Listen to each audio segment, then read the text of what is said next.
a friend, a so-called friend of mine who I knew, and he was like, dude, somebody stole my car. And I'm like, okay.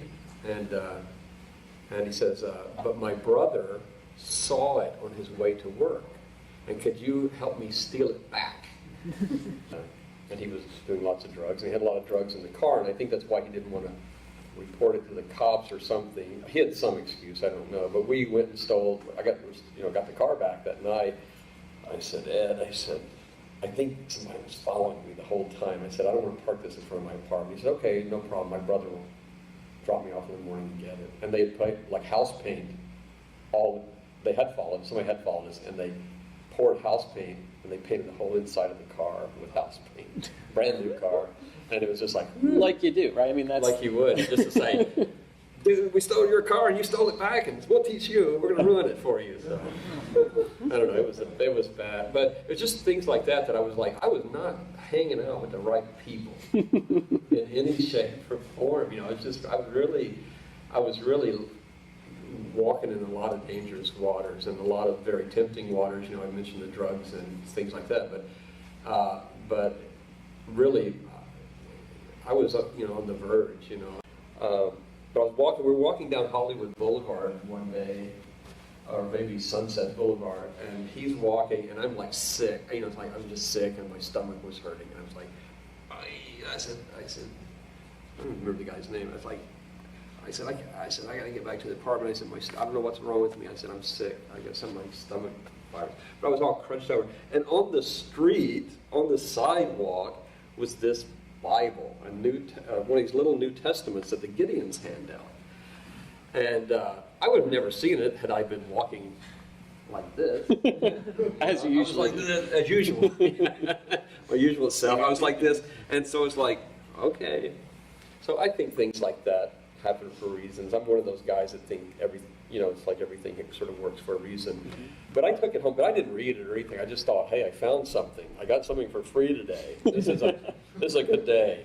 And I put it on my shelf. I didn't look at it probably for a couple of years. But when I got to Hanna-Barbera, I met a guy there named Peter. And Peter was an artist who had also come in through that training program.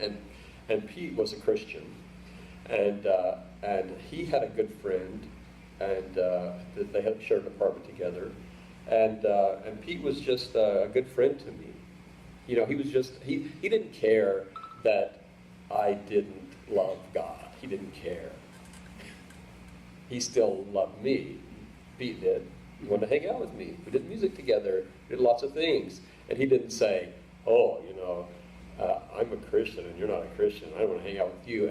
But for me, it's like he was just a great guy, and this friend of his was a great guy. We did a lot of music together and played around stuff. And we worked at the studio together. He eventually worked at Disney too, also with me. And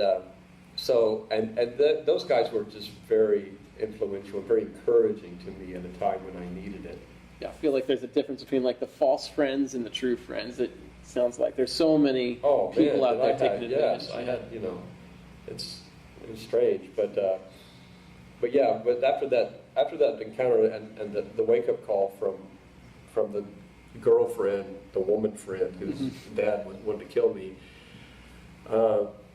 it's like I just started reading the scriptures, and I just got this strange feeling overcame me. It's like, well, this could be true. And I said, you know what? I think it probably is true. And it sort of just hit me like a ton of bricks. Like, wow, what if this is true? Well, that would change everything, wouldn't it? So that was sort of my approach to it. And then I don't know, one night it was just one of those things where I just sort of felt very convicted of like the lifestyle I had led. Not so much, it was just my directionlessness, and no real foundation to my life or what I purpose, Mm-hmm. And even though I had a studio job by that time, there was there's a lot of emptiness and stuff.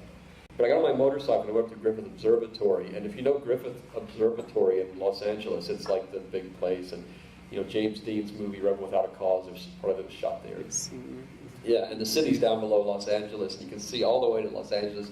Back then it was very smoggy, much more than it is today, but I just went up there and I just got on my knees and I prayed and I just said, Lord, I said, I think I'm screwing up my life really bad, and so if you would help me sort of straighten that out, and sort of just repented, and I was on my knees. This is a public place, where they have the things you look through. You put you look through to see the city view, and I'm on my knees, and inside the planetarium, they're having a big show, and they're playing, I don't know, Flight of the Valkyries, or some kind of music was coming from inside.